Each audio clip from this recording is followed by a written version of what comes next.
Hi viewers, இங்கே பாருங்களேன். இது என்னென்னு உங்களுக்கு தெரியுதா? கண்டிப்பாக கெஸ் பண்ண முடியாது. ஏன்னா இது வந்து மீன் அமிலங்க.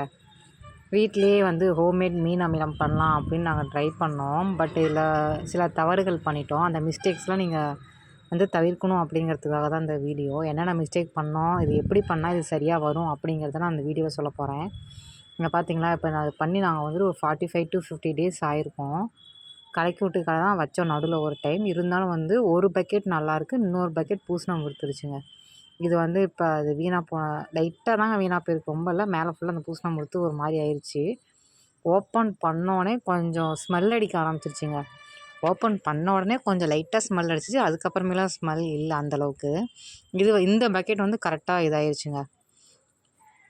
அது ஏன்னா இப்போ வந்து நாங்கள் வந்து சரி மீன் அமிலம் ட்ரை பண்ணலான்னு நாங்கள் யோசிக்கும்போது ஃபஸ்ட்டு போய் கடையில் போய் ஒரு பக்கெட் வச்சோங்க. வச்சோடனே அவங்க என்ன பண்ணாங்க, அப்பா நமக்கு இடம் காலியாக உண்டான்ட்டு பக்கெட்டில் ஃபுல்லாக மீனை போட்டு கழிவெல்லாம் கொடுத்துட்டாங்க. அப்படியே ஒரு பக்கெட் ஃபுல்லாக கொடுத்துட்டாங்க. ஸோ எங்களுக்கு என்ன பண்ணுறதுன்னு தெரில. நாங்கள் சர்ச் பண்ண வரைக்கும் இது எப்படின்னா 1 kg ஃபிஷ்ஷுக்கு கழிவுக்கு வந்துட்டு 1 kg நாட்டு சர்க்கரை இந்த மாதிரி ஈக்குவலாக தான் போடணும் அப்படிங்கிற மாதிரி தான் சொல்லியிருந்தாங்க.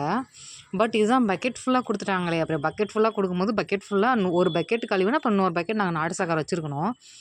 நாட்டு சர்க்கரை விற்கிற விலைக்கு நமக்கு நாட்டு சர்க்கரை போட முடியுமா அப்படின்னு யோசித்து ஒரு 10 கிலோ மீன் கழிவு இருந்துச்சு அப்படின்னா நாங்கள் போட்டது வந்து பார்த்திங்கன்னா ஒரு 5 கிலோ தான் போட்டிருப்போம். 5 கிலோ போடல, 5 கிலோ தான் போட்டோமே நாட்டு சர்க்கரையே. அதுவும் இல்லாமல் பார்த்திங்கன்னா ஃபஸ்ட்டு அது மூடி வச்சோடனே ஒரு மாதிரி உப்பி மேலே வந்துருச்சுங்க கொஞ்சம் நேரத்துலேயே. அப்புறம் எடுத்து அதை 2 பக்கெட்டுக்கு ட்ரான்ஸ்ஃபர் பண்ணி திருப்பி ஒரு டைம் நாட்டு சர்க்கரை கொட்டி தான் 5 கிலோவே ஈக்குவல் பண்ணோம். அது இப்போ கடைசியாக வந்து ஒரு 50 டேஸ் கழித்து பார்த்திங்கன்னா ஒன்று அப்படியும் ஒன்று இப்படியும் இருக்குது. சரி ஓகே, இதுலேயுமே சரி வராது அப்படின்ட்டு நாங்கள் அதை வடித்து கொஞ்சம் கொஞ்சமாக அந்த கழிவை வெளியே எடுக்க ஆரம்பிச்சிட்டோங்க. வடிகட்டி எடுத்துட்டோம். ஓரளவுக்கு 75% ஓகே ஆயிடுச்சுங்க.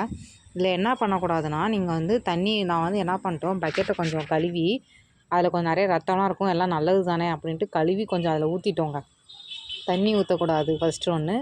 இன்னொன்று வந்து 1 kgக்கு 1 kg ஈக்குவல் வந்துட்டு நம்ம ஆடு சர்க்கரையும் மீன் கழிவும் போட்டு நீங்கள் 30 நாள் கிண்டி விட்டு வச்சுருந்தீங்களே சூப்பராக இருந்திருக்கும். பட் நாங்கள் வந்துட்டு நாட்டு சர்க்கரை கொஞ்சம் கம்மியாக போட்டுட்டோம், தண்ணியை கொஞ்சம் அலசி ஊற்றிட்டோங்க. அதனால கொஞ்சம் கெட்டு போன மாதிரி ஆயிடுச்சு. இருந்தாலும் நமக்கு இவ்வளோத்த வேஸ்ட் பண்ண மனசு வருமா அப்படின்ட்டு இந்த கழிவெல்லாம் கொஞ்சம் கொஞ்சமாக அங்கே பாருங்கள் ஒரு பக்கெட்டில் ஃபுல்லாக கொஞ்சம் கொஞ்சமாக ஊற்றி வடிகட்டி அதை கொஞ்சம் கொஞ்சமாக எடுத்துட்டோங்க. வெளியே அந்த சக்கையெல்லாம் கொஞ்சம் கொஞ்சமாக எடுத்துட்டோம்.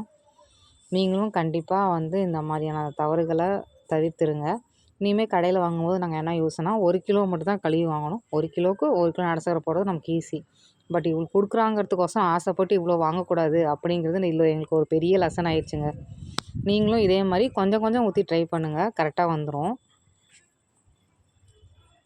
இங்கே பாருங்களேன், அது எப்படி இருக்குதுன்னு மட்டும் பாருங்கள். அதில் வேறு மீனோட பல்லெல்லாம் வேறு இருந்துச்சுங்க. உங்களுக்கு காமிக்கிறேன் பாருங்கள். பாருங்கள் மீனோட பல்லை பார்த்தீங்களா எப்படி இருக்குன்னு. அப்படியே இருக்குதுங்க. ஐயோ சாமின்னு ஆயிடுச்சுங்க. ஆனால் அந்தளவுக்கு ஸ்மெல் அடிக்கலைங்க. ஃபஸ்ட் நாள்லாம் ரொம்ப ஸ்மெல் அடிச்சிச்சு, அப்புறம் ரொம்ப ஸ்மெல் அடிக்கல. அதுக்கப்புறம்லாம் ஓப்பன் பண்ணப்பெல்லாம் ஃபஸ்ட்டு ஓப்பன் பண்ணப்போ ஒரு மாதிரி இருந்துச்சு, அதுக்கப்புறம் ஈக்குவல் ஆயிடுச்சு. இப்போ பாருங்களேன் அந்த சக்கையெல்லாம் சரி செடியை நோண்டி அடியில் போட்டு மேலே மண்ணை மூடிடலாம் அப்படின்ட்டு அந்த சக்கையை வந்து கொய்யா செடி எல்லாத்துக்கும் குழி பறித்து கொட்டிடலாம். தண்ணி உள்ளங்க அந்த சக்கையை மட்டும் மண்ணுக்குள்ளே போட்டு மூடிடலான்ட்டு கொஞ்சம் கொஞ்சமாக எங்கள் அம்மாவை பாருங்கள் வெறும் கையிலே அள்ளி அது பாட்டுக்கு போட ஆரம்பிச்சிருச்சுங்க. சொன்னாலும் கேட்க மாட்டேங்கிறாங்க. கேட்காம அவங்க பாட்டுக்கு அவங்க வேலையை தான் பார்ப்பாங்க. பாருங்கள் எப்படி அள்ளி போட்டு அப்படியே அது ஃபுல்லாக மண்ணை போட்டு மூடிட்டாங்கங்க. இந்த வீடியோ பிடிச்சிருந்தா மறக்காமல் லைக் பண்ணுங்கள், ஷேர் பண்ணுங்கள், மறக்காமல் சப்ஸ்கிரைப் பண்ணுங்கள். இந்த வீடியோ கண்டிப்பாக உங்களுக்கு யூஸ்ஃபுல்லாக இருக்கும்னு நினைக்கிறேன். நீங்களும் இந்த தவறுகள்லாம் தவிர்த்துட்டு நல்லா சொன்ன மாதிரி ஈக்குவலாக போட்டு பண்ணுங்கள். மறக்காமல் சப்ஸ்கிரைப் பண்ணிடுங்க.